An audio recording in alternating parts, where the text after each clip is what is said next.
What's up, everybody? So, GW has finally shown us what an 8th edition Codex is going to be via the pre order being up for the Space Marine Codex, the regular Space Marine Codex.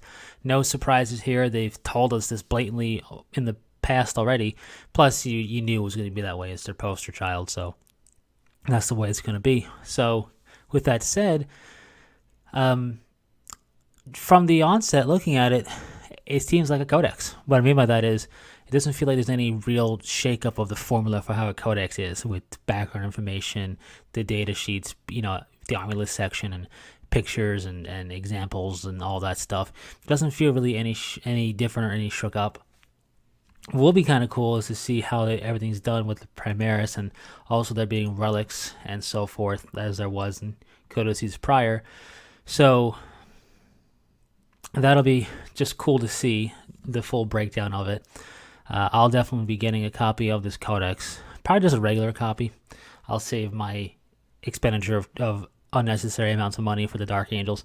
But with that said, there are multiple editions of the Codex. The regular edition of the Codex, the ebook version, and then of course we have Collector's Edition, which isn't the top tier, interestingly enough. We also have the Crux Terminatus Gaming Edition, which basically looks to be the Collector's Edition plus the data cards. We have the regular Space Marine Codex Gaming Edition, or Gaming Collection, as they call it, which is the regular Codex and the data cards. Then you have the big creme de la creme, if you will, the Primaris Edition of Codex Space Marines, which is a super special edition of the Codex, you could say, in limited numbers, unlike the other ones I mentioned. And artwork and extra goodies and stuff, plus a mini codex. Now, this is really expensive, coming at $250, US. That's expensive, and I personally can't justify that for this codex. For the Dark Angels, I'd be on board because I'm sad like that, I guess. But it would still be a gross over cost of things. But I've bought the super special editions of codices in the past, and really they've gotten more and more grandiose where you don't want to actually use them as a codex, on the tabletop at a gaming store, potentially getting it dented or just worn and scratched and so forth. So buying those super duper editions, it almost meant you have to go and buy a regular edition too, really, if you want to game with it heavily or page through it heavily. Is it a necessity? No, but you don't want to go and damage up or wear out your cool edition, so it felt almost like a necessity. So having these mini codex as a thing is actually a really cool idea. So that was just cool. I want to point that out. But yeah, really expensive. But that's not the big, it is the big shebang for the Space Marines. It's their codex. It is our first 8th edition codex look.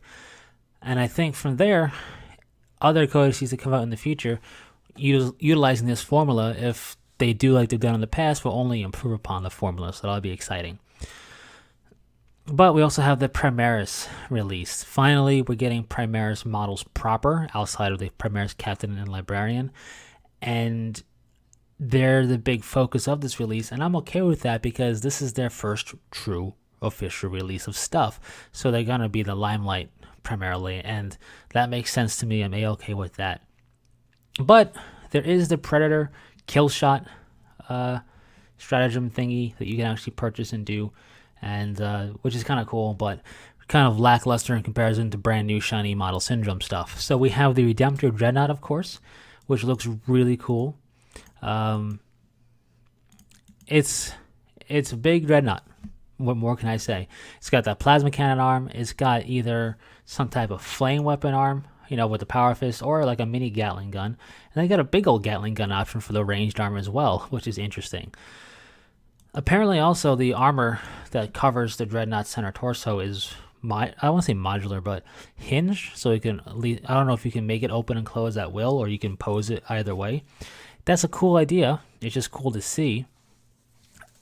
Kind of weird, not going to lie, only because obviously in battle it will be shut. So I guess just showing you the details and stuff and what you can do, which is pretty cool. So yeah, there's that. All in all, not a bad model. Nice centerpiece style of model. The legs do feel a bit wide from each other, like widely spread, but it kind of fits the bulk of the body and makes it feel more stable. So all in all, I do enjoy the Redemptor Dreadnought. A little bit of a different overall shape than we're used to with the standard boxy Dreadnought, but still pretty cool. From there, we have, you guessed it, Rivers. That's how I'm saying it, because apparently actually people are getting a little miffed by it, but I'm okay with that. Rivers. I gotta have some type of something, to be annoying or a nuisance. So there it is. So the Primaris River kit is actually a 10-man kit. I made mention in that picture ramble that I made mention of some rumored kit box art and whatnot, and I felt the whole being a 10-man kit was a bit odd for something Primaris, but no, it's actually the case, which is actually kind of cool. So the River kit definitely does have a whole bunch of meta mask, half skull mask things, which I'm not a fan of, but they do have helmeted options as well. They have some more war gear options we can see, which is also pretty cool. Could lead to there being actually some options for Hellblasters or Intercessors and the like as well. We'll just have to wait and see. But yeah, the 10-man kit for the Rivers I think is pretty cool. We see the shoulder pads separate from the arms, and I keep bringing this up because one of the things they first told us about the Primaris is that their scale is different, and we can plainly see that. But the shoulder pads and the helmets are essentially the same scale as standard Astarte stuff, meaning chapter-specific upgrade bits can work and it really help you flesh them out. So now is your chance to actually start having that work for you with the shoulder pads being separate here. We've only seen this before in the Captain and Librarian models, so we're going to see it more in the multi-part plastic kits. The third kit of Primaris that we got in this pre-order is the Aggressors, one of my favorites because I like overwhelming firepower, and that seems to be them. So what's interesting is the setup. I don't know the specifics, but they have shoulder-mounted weaponry as well as gauntlet-mounted weaponry. And one thing I can't tell, because they only really show us the flame gauntlet version, is if you can have that with backpack-mounted weapons. And I say that because the one picture that shows the Aggressor with the flame gauntlets doesn't have a backpack-mounted weapon. So I'm really interested to see the whole war gear loadout option shebang for the Aggressors. I like the concept, though, of this overwhelming firepower. Just fits with me, and they look functional, like these things can move and navigate the battlefield, unlike Centurions, so I like that doubly so. So yeah, looking forward to the Aggressors. They also are multi-part plastic kits. Their shoulder pads are separate, although their shoulder pads might be more on the Terminator scale. I can't tell truly yet, but that's what it kind of seems. Now, the elephant in the room are the transfer sheets. The transfer sheets are distinctly ultramarine for these two things, as they've been with the HQs. Unfortunate, but I do think that, hey, this could let those chapter-specific transfer sheets get a reprinting and coming again, maybe with some extras to kind of sweeten the deal. And that would be a way they can do that. There's always Forge World as the option. And even if this is all we got, it's not like it's purely Ultramarine. The symbols for the Ultramarines clearly are, but outside of that, you do have this infantry symbols of Tactical Assault and Devastator. They're white, which means you could paint over them once you put them down if you needed a black one or if you needed a red one or whatever. And then the other markings you could see other chapters use.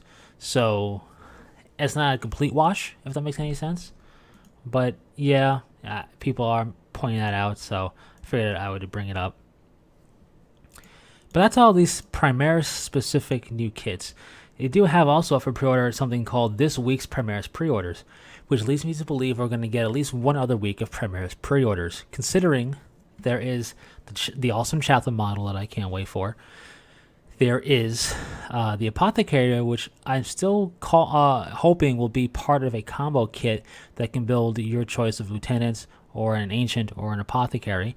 So let's just pretend it's all one big kit.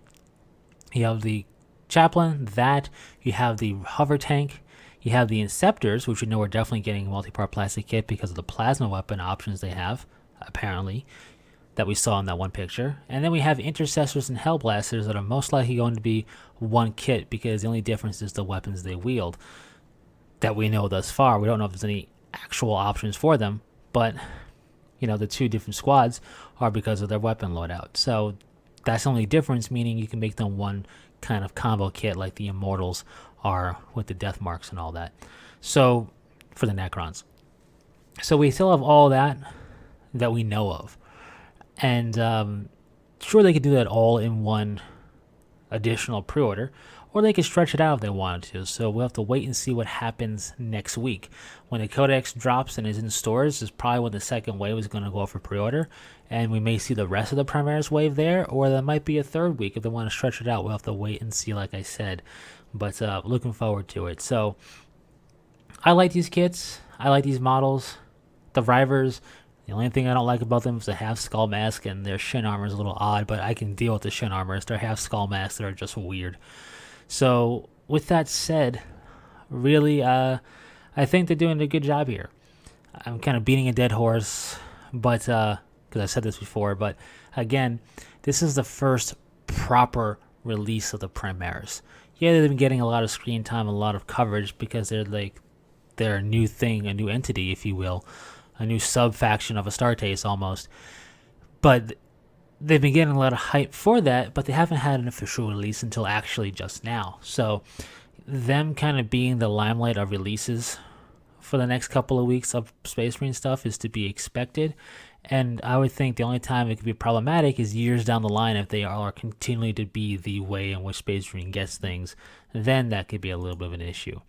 But outside of that, I'm liking what I see here. Share your thoughts in the comments section below. Really like that chaplain model, as I've said.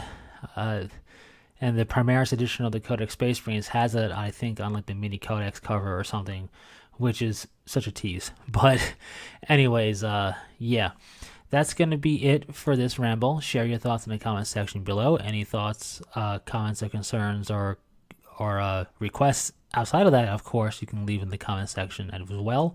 And until the next one, take it easy.